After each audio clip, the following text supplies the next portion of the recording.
everyone, and welcome to Scale Your Sales podcast. I am Janice B. Gordon, and today I have Joe Harding.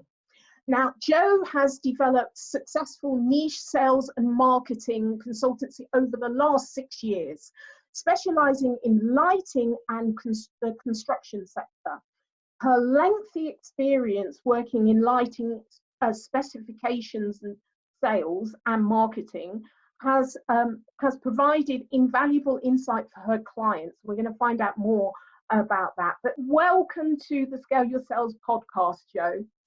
Hi, Janice. Nice to see you. Nice to see you too. Now, Joe, I really want to get some clarification on what is specification sales. Give us more information about that.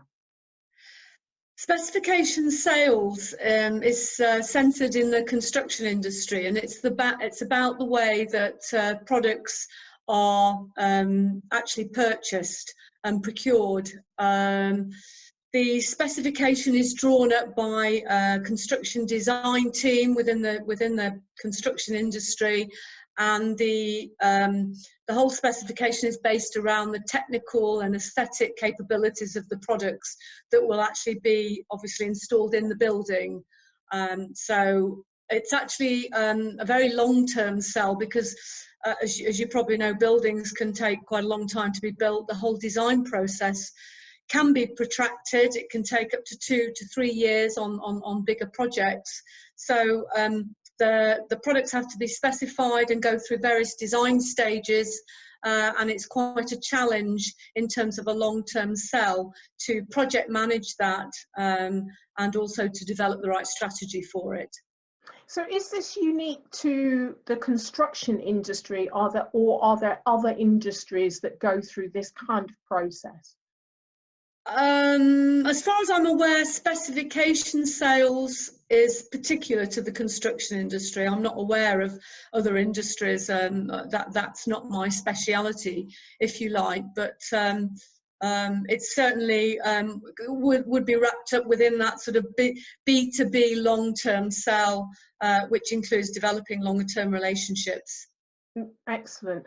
So I know that you're very much a specialist in this area. How did you get involved in specification sales? Well, probably like quite a lot of people, I fell into it. Started off doing a degree in French, nothing to do with construction sales, and then got into European sales and got into lighting, as I say, accidentally really, working for a lighting company selling in Europe. And then my job after that was actually specification sales for a German-based lighting company. And I moved on from there, and that's been my bag for the last sort of 25 years. So as you know, Joe, that I have the Scale Your Sales format, but I'm really interested in your view on the relationship between buyers and sellers and what you have seen in your industry that has changed. What I've seen in my industry that's changed, and I would say specifically in the last, say, 10 years, is that business has become more challenging, or if you like, specification selling has become more challenging. It's become, to actually win business is more difficult. Previously, you were able to sell or influence one of the what we would call specifiers, and that might be an architect or a lighting designer within the construction industry, or possibly even the end user or client themselves. In the current climate, and for quite a few years now, the company or the sales company or the salesperson really needs to develop a good sales strategy and go out to influence more people on that project, or that project or building, if you like, and really influence almost the whole team, certainly on larger projects. It's a little bit like a chess game. It's about finding out exactly what's going on, who's got the power, who's got the influence, and even what type of contract it is. There's different contract types when a building's being built, and that's all down to the liability of the design, who has the design liability. So this is quite a complex process. and it involves lots of additional skills outside of just pure sales.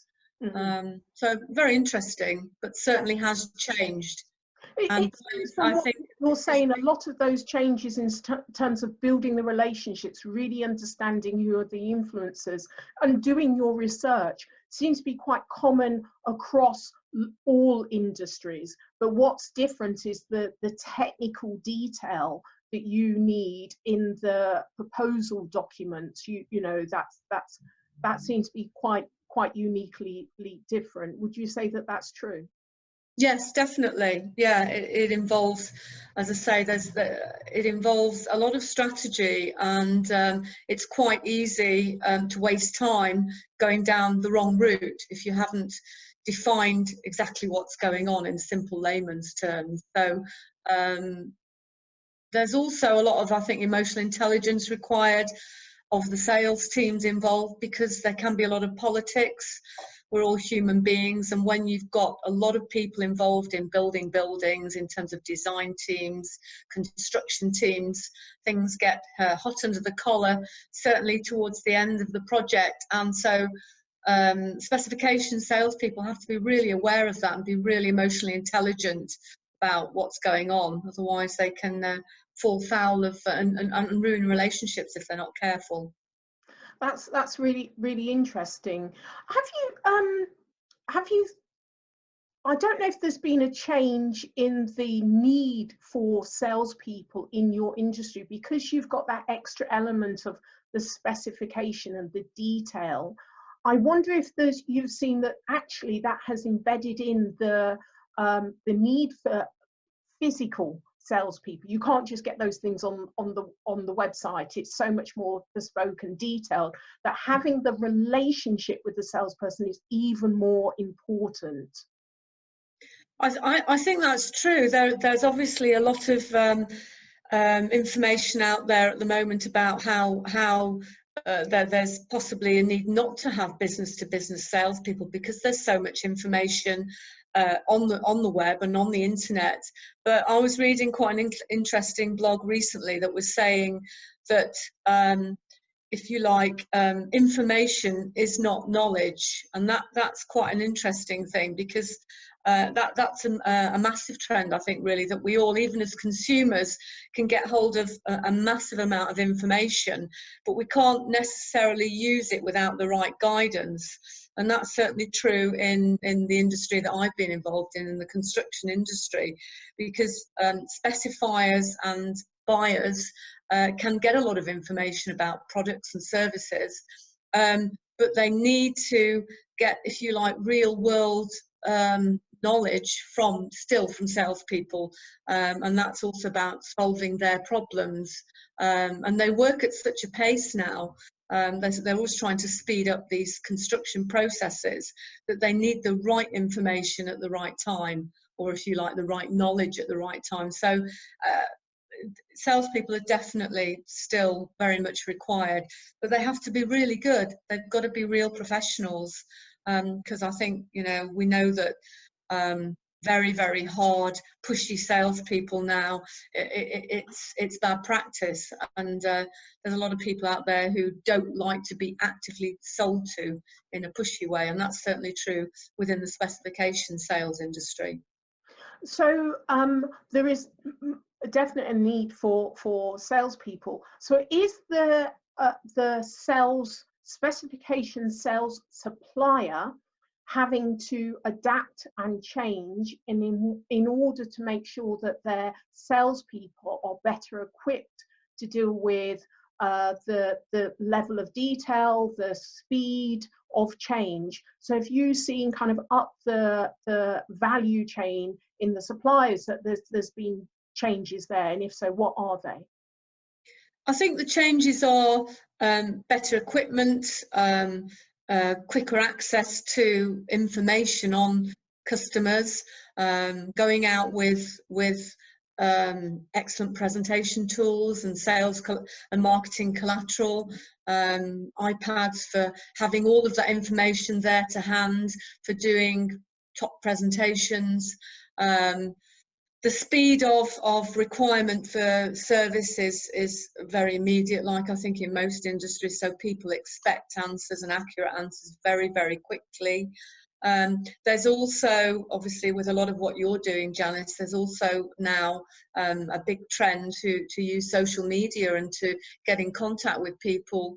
I think it's important that salespeople use it in the proper way, and there needs to be guidance from the suppliers, their companies, to make sure that they use it in a strategic way. Because again, I think if you use it incorrectly, that again can cause problems. So yes, it's all sort of very digital, but the long-term relationship, the emotional intelligence needed to develop that is still, I would say, a top requirement. And as with a lot of business-to-business sales, actually getting meetings, face-to-face meetings with customers is still priority, although people are time poor.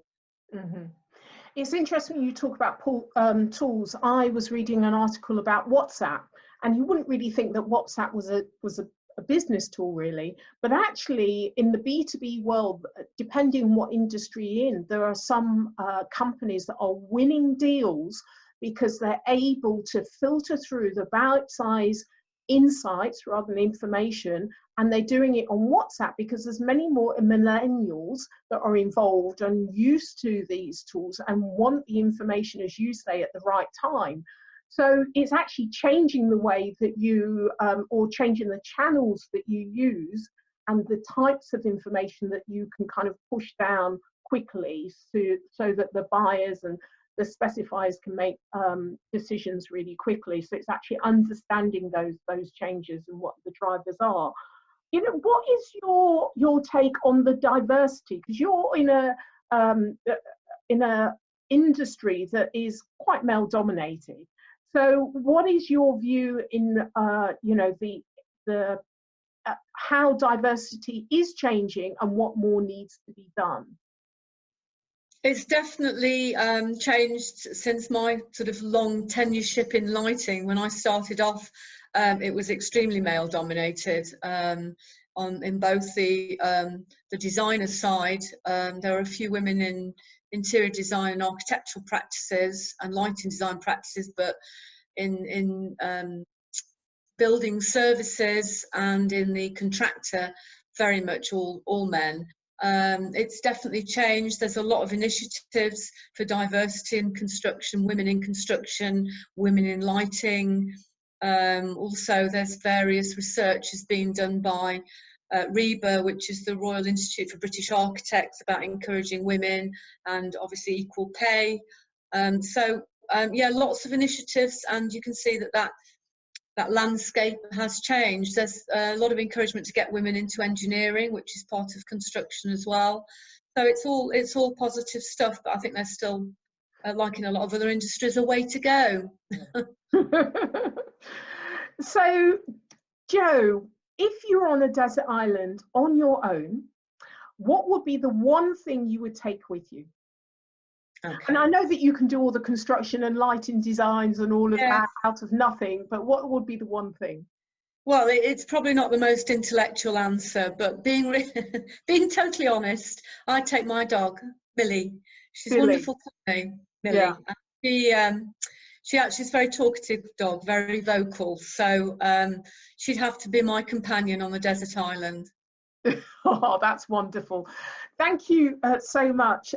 Lastly, how can people contact you? People can contact me on LinkedIn, Harding Consult, or they can contact me by email, and that's joanne.harding@hardingconsult.co.uk. Excellent. Thank you, Joe, for being a guest on Scale Your Sales podcast.